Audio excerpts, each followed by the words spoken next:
अभी आपने अधिकारियों से किस विषय में किन समस्याओं पर चर्चा की? की समस्या है, पानी की समस्या है, पीडब्ल्यूडी की सड़कों की स्थिति की बात है, नगर पालिका की कुछ प्रॉब्लम्स हैं, रास्तों की प्रॉब्लम है, कई रास्तों पर कब्जा हो गया है, कटानी रास्ते में निकाल के दूसरे रास्ते में डाल दिया है, नाले की प्रॉब्लम्स हैं, ये कुछ प्रॉब्लम्स हैं, नरेगा की कुछ प्रॉब्लम्स आई हैं, कुछ जो है जो कनेक्शंस की प्रॉब्लम्स है। कई बार 100 मीटर का दायरा इन्होंने फिक्स कर रखा है, 100 मीटर तक हम जो है खंभे डालने का उसको करते उसको तभी थोड़ा रिलैक्स करें, और बाकी 300 मीटर की इन्होंने मांग की है, तो इसको बस अपने विभाग को भिजवा कर बिजली विभाग को कोशिश करेंगे कि 200-300 मीटर तक के लिए जो है कनेक्शन दिए जाएँ, क्योंकि स्वयं की इसी तरह से जो इनकी परियोजनाएँ हैं, कुमाराम आर जो परियोजना है, उसका सेकंड फेज़ का काम जो शुरू होने वाला है। इसी तरह से दूसरी परियोजना है, इसको लेकर के 13 गाँव इस विधानसभा क्षेत्र में आते हैं, उसको भी निर्देश दिए गए हैं कि जल्दी से जल्दी NIT लगाई जाए, वर्क ऑर्डर दिया जाए, जिससे काम शुरू हो सके। उन्होंने कहा है विभाग के अधिकारियों ने जुलाई के एंड तक NIT लग के और खुल के इसके निर्देश दिए जाए।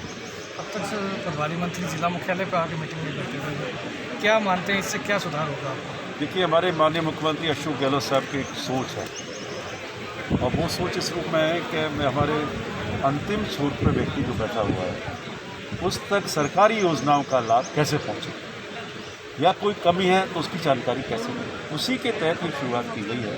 और मेरा तो लक्ष्य रहेगा कि अब मैं जो सारा जो है हर ब्लॉक पे जाऊंगा, ब्लॉक लेवल ऑफिसर्स की, वहाँ की पब्लिक की भी ग्रीवेंसेस आती हैं, जनता का मन भी देखने को मिलता है, जनता क्या कहती है, क्या चाहती है, उनकी समस्याओं का निपटारा वहीं हूँ।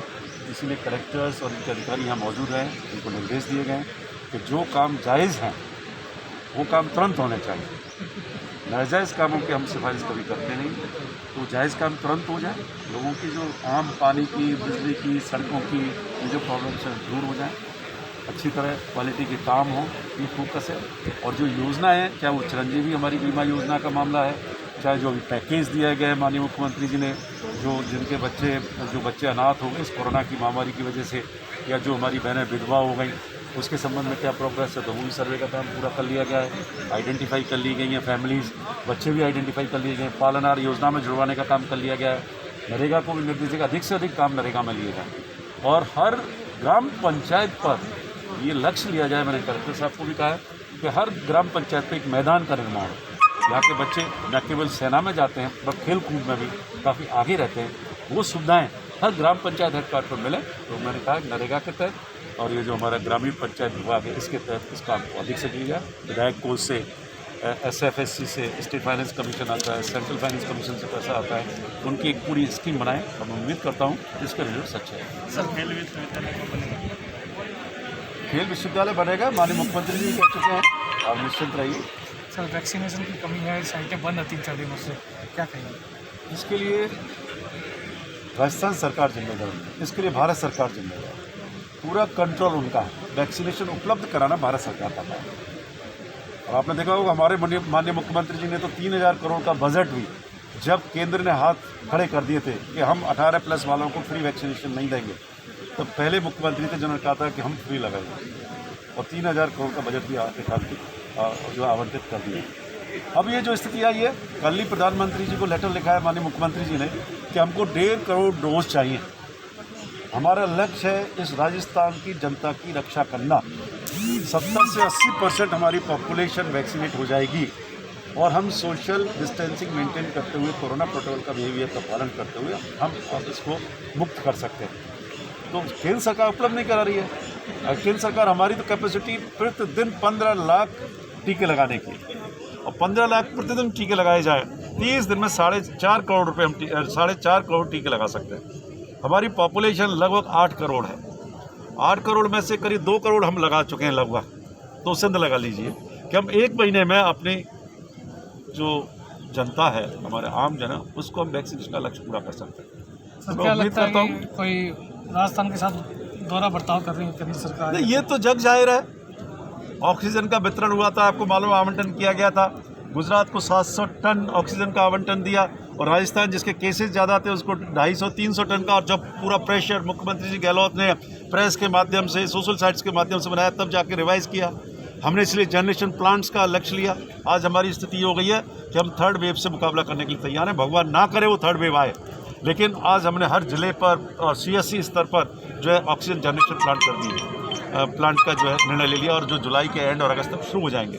आप वैक्सीनेशन का भी देख लीजिए, इसी तरह से रेमडेसिविर इंजेक्शन का सारा कंट्रोल तो उनके हाथ में था, राज्यों के हाथ में तो कुछ था ही नहीं।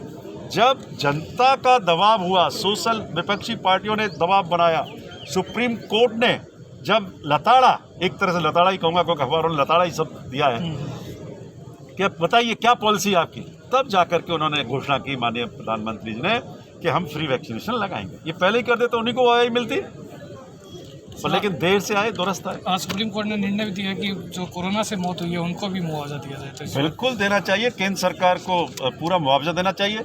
राज्यों की स्थिति तो क्या है, अगर केंद्र सरकार ही जिम्मेदार है, सारे साधनों पर जो अधिकार है वो केंद्र का है, आरबीआई उनके पास है, नोट छापने की मशीन उनके पास है। यशवंत सिन्हा कहते हैं, खुद पी चिदम्बरम हमारे पूर्व वित्त मंत्री कहते हैं कि अब सरकार को अतिरिक्त नोट छापने चाहिए, जनता को देने चाहिए, उनकी क्रय शक्ति बढ़ानी चाहिए, मजदूरों को, श्रमिकों को, किसानों को।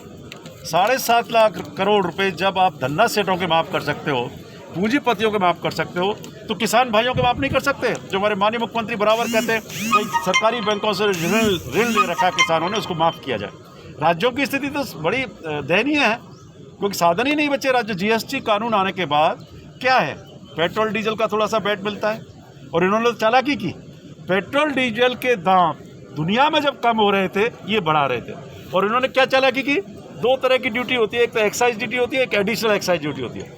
तो उन्होंने एक्साइज ड्यूटी को तो कम किया, जिसमें से हिस्सा राज्यों को मिलता है उस एक्साइज ड्यूटी में से विद कमीशन देता है, और एडिशनल एक्साइज ड्यूटी को बढ़ाते चले गए, उसमें से हिस्सा राज्यों को नहीं मिलता है। कितनी चालाकी से काम किया। तो माननीय मुख्यमंत्री जी जो हमारे गहलोत साहब कहते हैं कि भाई एडिशनल जो एक्साइज ड्यूटी आप बढ़ा रहे हो, इसी की वजह से तो पेट्रोल डीजल की कीमतें बढ़ रही हैं जो आज 100 रुपये से ऊपर चली गई हैं, और जिसकी वजह से महंगाई जो बढ़ रही है उस पर कोई कंट्रोल नहीं। लच्छेदार भाषण देना, पब्लिक को बेवकूफ़ बनाना, झूठ बोल करके, ये जग जाए।